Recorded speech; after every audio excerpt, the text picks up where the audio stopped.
तो इस वक्त की बड़ी खबर आपको बता दें, बिहार के मुख्यमंत्री नीतीश कुमार ने अपने दिए बयान पर माफी मांगी है।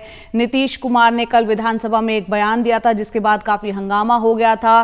कल के विवादित बयान पर उन्होंने अब माफी मांग ली है। उन्होंने कहा है कि मेरी बात बुरी लगी हो तो मैं माफी मांगता हूं।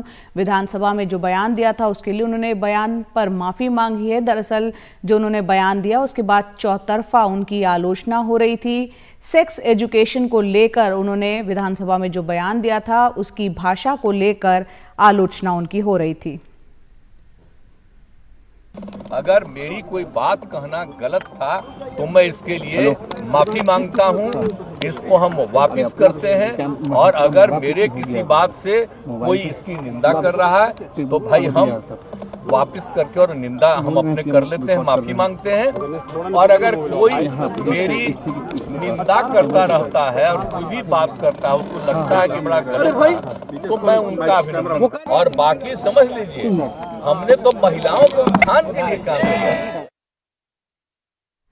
और हमारे साथ मनीष कुमार, हमारे वरिष्ठ सहयोगी हमारे साथ जुड़ रहे हैं। मनीष, यहाँ पर हमने देखा नीतीश ने जो कल बयान दिया उस पर माफी मांग ली है। कल उन्होंने जो बयान दिया था, क्या उन्हें इस बात का अंदाजा नहीं लग पाया था कि वो जो बातें कर रहे हैं उससे एक हंगामा खड़ा हो सकता है?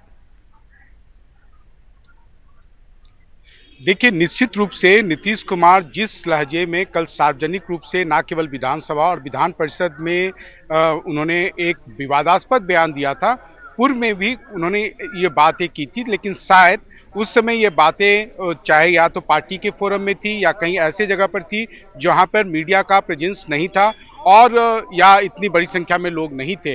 लेकिन कल जैसे ही उन्होंने बयान दिया तो शुरू में विधानसभा में जब उन्होंने बोला तो लगा कि ये स्लिप ऑफ टंग हो सकता है, लेकिन बात जब उन्होंने विधान परिषद में दोहराई तो उनके पार्टी के समर्थकों ने भी माना कि पानी सर से ऊपर चला गया है और इसे सार्वजनिक रूप से तो डिफेंड नहीं किया जा सकता है। हालांकि उस विधान परिषद की बैठक के तुरंत बाद तेजस्वी यादव जातीय गणना के आंकड़ों के ऊपर जब अपना प्रतिक्रिया देने आए तो उनसे पूछा गया था और उन्होंने एक तरह से भारी मन से उनके बयान के बारे में सफाई भी दी थी, लेकिन सब मानकर चल रहे थे कि कहीं ना कहीं नीतीश कुमार ने लक्ष्मण रेखा को लांघा है और चूंकि गलती उनसे हुई है तो इसलिए उसकी एक तरह से भरपाई या उसका सफाई भी जो है उन्हीं की तरफ से आना होगा। और आज वो जब विधानसभा में आए तो उन्होंने पहले ही मन बना लिया था कि न केवल वो मीडिया के सवालों का जवाब देंगे, लेकिन अब से कुछ देर के बाद विधानसभा और विधान परिषद में भी अगर उन्हें मौका मिला तो वहां पर भी इसी प्रकार से वो खेद व्यक्त करेंगे।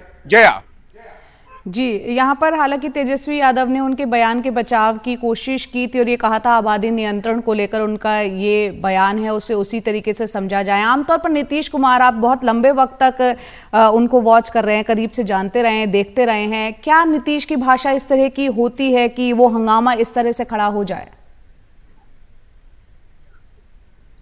अमूमन आज तक ऐसा नहीं देखा गया है। ये पहली बार है कि नीतीश कुमार को अपने किसी बयान के कारण और खासकर ऐसे विवादास्पद बयान के कारण उन्हें ना केवल सफाई देनी पड़ी बल्कि उन्हें माफी भी मांगनी पड़ी। ये पहला मौका है और निश्चित रूप से ना केवल उनके विरोधियों बल्कि उनके समर्थक भी कहीं ना कहीं उनके इस बयान के बाद सकते में थे। और एक तरह से आप कह सकती हैं कि नीतीश कुमार ने डैमेज कंट्रोल बहुत ही जल्द करने की कोशिश की, क्योंकि उन्हें मालूम था कि विधानसभा सत्र का अभी 3 दिन है और अगर उन्होंने इस मामले में सफाई नहीं दी, खेद प्रकट नहीं किया तो पूरा विधानसभा जो है हंगामे के काफी हंगामा होगा और विधानसभा में शायद ही कोई कार्रवाई होगी। लेकिन उससे भी ज्यादा जिस प्रकार से आज के युग में ये पूरा उनका वीडियो वायरल हुआ था उसका भी उन्हें उनके समर्थकों को उस बात का अंदाजा हो गया था कि इस संबंध में जल्द से जल्द अगर उन्होंने अपनी तरफ से माफी नहीं मांगी तो डैमेज और भी ज्यादा हो सकता है।